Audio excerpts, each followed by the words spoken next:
Accounts को maintain करने का एक मुख्य कारण होता है टैक्स का कैलकुलेशन करना, अर्थात टैक्सेशन का निर्धारण करना। टैली के द्वारा टैक्सेस को बड़ी आसानी से निर्धारित किया जा सकता है।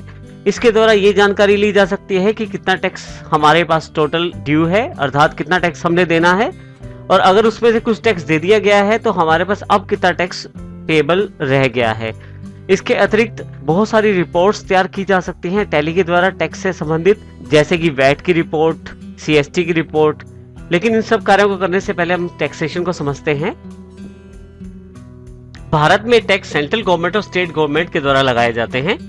हमारे पास जो इंडियन टैक्स स्ट्रक्चर है उसके अंतर्गत दो मुख्य तरह के टैक्स है, डायरेक्ट टैक्स और इनडायरेक्ट टैक्स। जो डायरेक्ट टैक्स होता है वो डायरेक्ट टैक्स पेयर पे लगाया जाता है, अर्थात इसमें टैक्स पेयर डायरेक्ट पे करता है गवर्नमेंट को। इसके मुख्य उदाहरण है इनकम टैक्स, प्रॉपर्टी टैक्स और गिफ्ट टैक्स। दूसरी तरह का जो टैक्स अवेलेबल है वो है इनडायरेक्ट टैक्स। इनडायरेक्ट टैक्स के अंतर्गत इंटरमीडिएट व्यक्तियों द्वारा टैक्स पे किया जाता है, अर्थात इसमें कस्टमर या कंज्यूमर से टैक्स वसूल करके शॉपकीपर, रिटेलर या सेल आउटलेट्स के द्वारा गवर्नमेंट को डायरेक्ट जमा करवाया जाता है। इसमें कस्टमर या कंज्यूमर को डायरेक्ट टैक्स नहीं देना होता है, ये अपना टैक्स की जो रकम है शॉपकीपर, रिटेलर या सेल आउटलेट के बिल्स के साथ उनको दे देते हैं। उसके पश्चात शॉपकीपर, रिटेलर या सेल आउटलेट्स के द्वारा एकत्रित की गई टैक्स की राशि को गवर्नमेंट को जमा करवा दिया जाता है। हमारे पास जो मुख्य इनडायरेक्ट टैक्सेस हैं वो हैं सेल टैक्स, सर्विस टैक्स और वैट। अब हम इनडायरेक्ट टैक्स को अच्छी तरह से समझते हैं। इनडायरेक्ट टैक्स के अंतर्गत सेल टैक्स, सर्विस टैक्स और वैट को हम समझते हैं। सबसे पहले सेल टैक्स। किसी भी तरह की वस्तु को जब हम बेचते हैं किसी स्टेट के अंतर्गत तो उस वस्तु पे कुछ टैक्स चुकाना होता है कस्टमर को या कंज्यूमर को। ये जो टैक्स होता है वो स्टेट सेल टैक्स लॉज के अंतर्गत निर्धारित किया जाता है और जिस दुकानदार की या सेलर की जिम्मेवारी रहती है कि वो गवर्नमेंट को ये टैक्स जमा कराए। परंतु अब वैट के आने के पश्चात लगभग भारत की सभी स्टेट्स में सेल टैक्स को वैट से रिप्लेस कर दिया गया है, अर्थात जहां पहले सेल टैक्स लगाया जाता था अब वहां वैट लगाया जाता है। दूसरा हमारे पास जो टैक्स है वो है सर्विस टैक्स। जो व्यक्ति सर्विसेज का आदान प्रदान करते हैं उनके ऊपर सर्विस टैक्स निर्धारित किया जाता है। सर्विस टैक्स में जैसे एडवर्टाइजमेंट, कमर्शियल ट्रेनिंग और कोचिंग, वर्क्स कॉन्ट्रैक्ट इत्यादि पे टैक्स लगाया जाता है। इसका निर्धारण भी सर्विस टैक्स लॉ के अनुसार किया जाता है। इसी तरह से तीसरा जो हमारे पास मुख्य टैक्स अवेलेबल है वो है वैट, जिसका फुल फॉर्म है value added tax. Value added tax एक इनडायरेक्ट टैक्स है। वैल्यू एडिड टैक्स की मुख्य बात है कि इसमें जो वैल्यू ऐड की जाती है गुड्स या सर्विसेज पे उसके ऊपर टैक्स लगाया जाता है और इसमें जो टैक्स का निर्धारण है वो बिल्कुल स्टेट लॉज के अनुसार किया जाता है। इसके साथ साथ जो वैट है वो सर्विसेज और गुड्स दोनों पे एप्लीकेबल रहता है, अर्थात कुछ ऐसी सर्विसेज हैं जिन पे वैट एप्लीकेबल है, इसी तरह से जो गुड्स हैं उन पे भी वैट एप्लीकेबल है। और वैट की एक मुख्य विशेषता है कि ये एक मल्टी पॉइंट टैक्स है। इसकी पूरी जानकारी हम आने वाले चैप्टर में लेंगे। यदि हम बात करें वैट और सेल टैक्स में क्या फर्क है तो वैट ने मुख्यतः सेल टैक्स को सभी स्टेट्स में बदल दिया है। सेल टैक्स जो टैक्स अवेलेबल है वो एक सिंगल पॉइंट टैक्स है। जब कस्टमर को गुड्स बेची जाती हैं तो वहां पे जो टैक्स कलेक्ट किया जाता है वो एक सिंगल पॉइंट टैक्स के रूप में कलेक्ट किया जाता है, जिसमें सेलर की जिम्मेवारी रहती है उस टैक्स को जमा करवाने की गवर्नमेंट को। परंतु वैट के अंतर्गत जो कि मल्टी पॉइंट टैक्स है, वैट में प्रोडक्शन से लेकर सेल तक सभी जितने भी पक्ष उसमें रहते हैं परचेज सेल में, चाहे वो रिटेलर्स हो, चाहे वो होलसेलर्स हो, चाहे वो डिस्ट्रीब्यूटर्स हो या मैन्युफैक्चरर्स हो, इन सब को अपने अपने आधार पे टैक्स कलेक्ट करना पड़ता है वैट के रूप में और उसको गवर्नमेंट को जमा करवाना पड़ता है। इसीलिए इसे मल्टी पॉइंट टैक्स भी कहते हैं। इसी के साथ एक खास बात यह भी है कि जो सेल टैक्स एप्लीकेबल रहता है वो केवल गुड्स पे रहता है, प्रोडक्ट्स पे रहता है, जबकि वैट जो है वो दोनों के ऊपर एप्लीकेबल है, जिसमें सर्विसेज भी शामिल रहती हैं और गुड्स भी शामिल रहती हैं।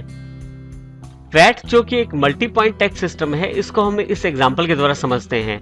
हमारे पास यहाँ 4 कॉलम्स दिए गए हैं। सबसे पहले एक नेम का कॉलम है जिसके अंतर्गत उन पार्टीज या पक्ष की जानकारी है जो किसी वस्तु की मैन्युफैक्चरिंग से लेकर उसकी सेल तक संबंधित है। दूसरे कॉलम में पर्टिकुलर्स की जानकारी है। तीसरे में हमारे पास अमाउंट की जानकारी है और फोर्थ जो कॉलम है हमने कितना टैक्स गवर्नमेंट को पे किया है वैट के रूप में, उसकी जानकारी यहाँ पे दी गई है। यहाँ हम शुरू करते हैं मटेरियल सप्लायर से। मटेरियल सप्लायर जब भी मैन्युफैक्चरर को माल बेचता है वो 10,000 रुपए की माल के ऊपर 1,000 रुपए टैक्स चार्ज करता है और सेल प्राइस वहां पे 11,000 रुपए हो जाता है। तो मैन्युफैक्चरर को जो कॉस्ट पड़ती है परचेज की वो 11,000 रुपए पड़ती है। यहाँ पे ध्यान देने वाली बात यह है कि टैक्स जो 10% है वो मटेरियल सप्लायर के द्वारा गवर्नमेंट को जमा करवाया जाएगा। अब मैन्युफैक्चरर को जो 11,000 रुपए की कॉस्ट पड़ी प्रोडक्ट की, उसमें उसने कुछ वैल्यू में ऐड किया, अर्थात मैन्युफैक्चरिंग प्रोसेस के बाद उसकी जो कॉस्ट बनी वो है 12,000 रुपए। अब 12,000 रुपए की जो गुड्स हैं वो जब रिटेलर को बेची गई तो उसके ऊपर 10% टैक्स चार्ज किया गया। अब 12,000 रुपए पर जो 10% टैक्स है वो 1,200 रुपए और टोटल सेल प्राइस है 13,200 रुपए, जो कि रिटेलर को कॉस्ट करेगी 13,200 रुपए। लेकिन यहाँ पे महत्वपूर्ण बात यह है कि मैन्युफैक्चरर ने 1,200 रुपए टैक्स के रूप में लिए हैं रिटेलर से, परंतु इससे पहले वो अपनी परचेज पे 1,000 रुपए टैक्स के रूप में दे भी चुका है। अब यहाँ पे वैट जो है महत्वपूर्ण हो जाता है। वैट में यहाँ पे आउटपुट टैक्स के रूप में 1,200 रुपए रिटेलर से कलेक्ट किए गए और इसी तरह से 1,000 रुपए मटेरियल सप्लायर को पे किए गए। यहाँ यदि हम देखें तो 1,200 रुपए हमने जो कलेक्ट किए और 1,000 रुपए जो हम ऑलरेडी पे कर चुके हैं मैन्युफैक्चरर के रूप में, तो हमारे पास यहाँ 200 रुपए अब वो टैक्स बचता है जो गवर्नमेंट को जमा करवाना है, क्योंकि हम अपने लेवल पे 1,000 रुपए का वैट पहले ही पे कर चुके हैं। इसी तरह से हम रिटेलर की बात करें, रिटेलर को जो कॉस्ट प्राइस पड़ा प्रोडक्ट का वो है 13,200 रुपए। कुछ वैल्यू ऐड की गई तो प्रोडक्ट प्राइस अब जो है 15,000 रुपए। अब जो इस पे वैट लगाया गया वो है 1,500 रुपए। टोटल सेल प्राइस पड़ी 16,500 रुपए। जब भी रिटेलर किसी कस्टमर को सामान बेचेगा तो 16,500 रुपए का बेचेगा, जिसमें 1,500 रुपए टैक्स के हैं, परंतु यहाँ पे रिटेलर भी 1,200 रुपए टैक्स के रूप में पे कर चुका है। अर्थात जब रिटेलर ने मैन्युफैक्चरर से परचेज की थी तो उसने 1,200 रुपए वैट के रूप में दिए थे। अब यहाँ पे यदि हम कैलकुलेट करें तो हमारे पास 1,500 रुपए जो हमने कस्टमर से लिए रिटेलर के रूप में और 1,200 रुपए हमने मैन्युफैक्चरर को ऑलरेडी पे कर दिए, तो हमारी जो लायबिलिटी बनती है टैक्स की रिटेलर के रूप में वो है 300 रुपए। लेकिन इसमें सबसे मुख्य बात यह है कि यदि हम तीनों टैक्सेस का टोटल करें तो टोटल 1,500 रुपए जो टैक्स है वो गवर्नमेंट के पास पहुंच गया है। और इसमें सबसे बड़ी विशेषता ये है कि इन सभी अपने अपने लेवल पे सभी ने टैक्स पे किया है और इस तरह से गवर्नमेंट के पास पूरा टैक्स पहुंचा है। इस तरह से वैट हमारे पास कार्य करता है। अब हम जानकारी लेते हैं कि हमें कौन कौन सी लेजर चाहिए वैट की एंट्री के लिए। यदि हम एग्जाम्पल के आधार पर समझे तो हमें सबसे पहले एक परचेज लेजर चाहिए जिसमें हम अपनी परचेज की नॉर्मल ट्रांजैक्शन को करें, लेकिन इसी के साथ एक इनपुट वैट लेजर चाहिए जिसमें हम उन अमाउंट्स को स्टोर करके रखें, उन अमाउंट्स को रिकॉर्ड करें जो हमने अपनी परचेज पे वैट के रूप में दिए हैं। इसी तरह से हमारे पास सेल्स के अंतर्गत एक लेजर हमें चाहिए जो सेल्स से रिलेटेड एंट्रीज को स्टोर करे। इसी के साथ हमें एक आउटपुट वैट लेजर चाहिए, जो भी हमने अमाउंट प्राप्त की है वैट के रूप में सेल करते समय वो हम आउटपुट वैट लेजर में स्टोर करके रखेंगे। इसी तरह से हमारे रिलेटेड सन्ड्री डेटर्स और सन्ड्री क्रेडिटर्स के अकाउंट भी अवेलेबल रहेंगे। वैट से रिलेटेड जब भी हम गुड्स को सोल्ड आउट करते हैं या परचेज करते हैं तो उन पे वैट के अलग अलग रेट्स एप्लीकेबल हो सकते हैं जो कि सेल टैक्स नियमों के अनुसार रहते हैं।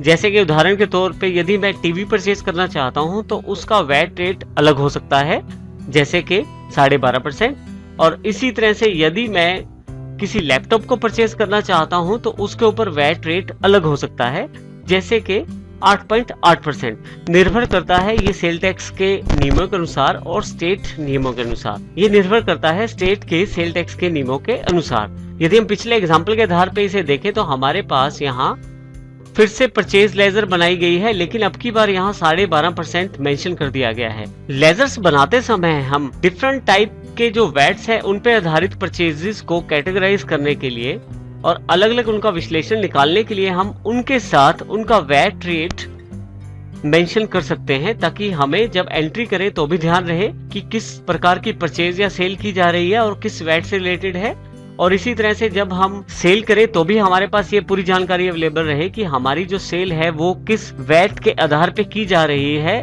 और वैट की कौन सी दर उस पे लागू रहेगी। इस तरह से हम सेल और परचेज को वैट के आधार पे कैटेगराइज करके देख सकते हैं। साथ ही हमारे पास टैक्सेस से रिलेटेड भी पूरी जानकारी अवेलेबल हो जाती है।